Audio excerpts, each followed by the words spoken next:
दिनपुर गांव में सोहन नाम का हलवाई रहता था। वह खूब बढ़िया और स्वादिष्ट मिठाइयां बनाने के लिए जाना जाता था।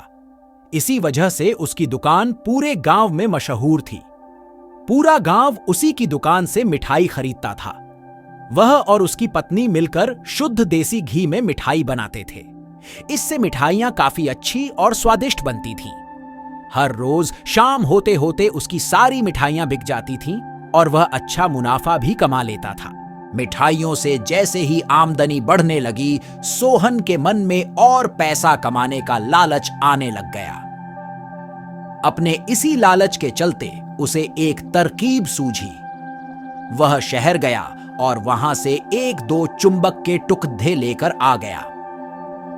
उस टुकड़े को उसने अपने तराजू के नीचे लगा दिया।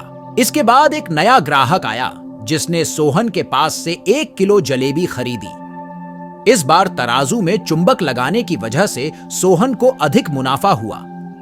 उसने अपनी इस तरकीब के बारे में अपनी पत्नी को भी बताया, लेकिन उसकी पत्नी को सोहन की यह चालाकी अच्छी नहीं लगी।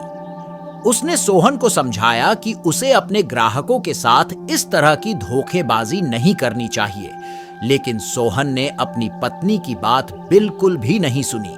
वो हर रोज तराजू के नीचे चुंबक लगाकर अपने ग्राहकों को धोखा देने लगा। इससे उसका मुनाफा बढ़कर कई गुना अधिक हो गया। इससे सोहन को काफी खुशी हुई। एक दिन सोहन की दुकान पर रवि नाम का एक नया लड़ियचका आया। उसने सोहन से 2 किलो जलेबी खरीदी। सोहन ने इसे भी चुंबक लगे तराजू से तोलकर जलेबी दे दी। रवि ने जैसे ही जलेबी उठाई, उसे लगा कि जलेबी का वजन 2 किलो से कम है।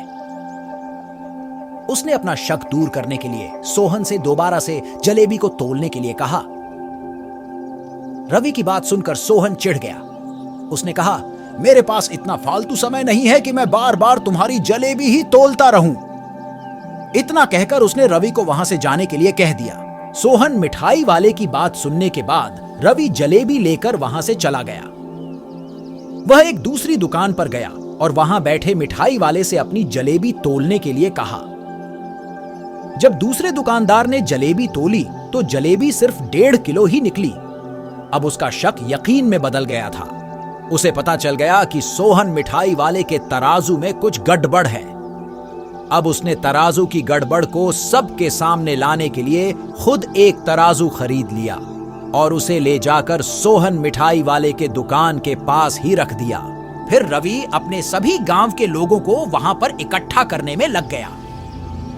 जैसे ही लोगों की थोड़ी भीड़ बढ़ने लगी तो उसने गांव के लोगों को कहा कि आज मैं आप सभी लोगों को एक जादू दिखाऊंगा। यह जादू देखने के लिए बस आप लोगों को सोहन मिठाई वाले से खरीदा गया सामान एक बार इस तराजू में तोलना होगा। तब आप लोग देखेंगे कि कैसे सोहन मिठाई वाले के तराजू में तोली गई मिठाइयां इस दूसरे तराजू में अपने आप ही कम हो जाती हैं। कुछ देर बाद 1-2 लोग मिठाई लेकर रवि के पास पहुंचे तो उसने ऐसा करके भी दिखाया। इसके बाद सोहन के दुकान से जिसने भी मिठाई खरीदी थी, सभी ने रवि के तराजू में तोल कर देखा तो सबकी मिठाइयां 250 ग्राम से लेकर आधा किलो तक कम निकली। यह सब देखकर लोगों को काफी हैरानी हुई। अपनी दुकान के पास ही यह सब होता देख सोहन मिठाई वाला रवि से झगड़ा करने लगा। उसने लोगों को बताया कि रवि यह सब नाटक कर रहा है। अपनी बात को सही साबित करने के लिए रवि सीधे सोहन मिठाई वाले का तराजू लेकर आया और तराजू में लगा चुंबक निकालकर सबको दिखाने लगा। यह देखकर गांव वालों को बहुत गुस्सा आया। सबने मिलकर उस लालची मिठाई वाले को खूब मारा।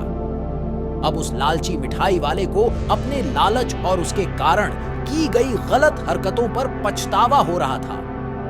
उसने अपने गांव के सभी लोगों से माफी मांगी और वादा भी किया कि भविष्य में वे ऐसी कोई भी जालसाजी नहीं करेगा। सोहन की इस धोखेबाजी से पूरा गांव नाराज था, इसलिए लोगों ने उसकी दुकान में जाना काफी कम कर दिया। इधर सोहन के पास पछताने के अलावा कुछ और नहीं बचा, क्योंकि वो पूरे गांव वालों का भरोसा खो चुका था। लालची मिठाई वाला की कहानी हमें यह सीख देती है, कभी भी लालच नहीं करना चाहिए। हमेशा ईमानदारी के साथ अपना काम करने से ही इंसान का नाम होता है।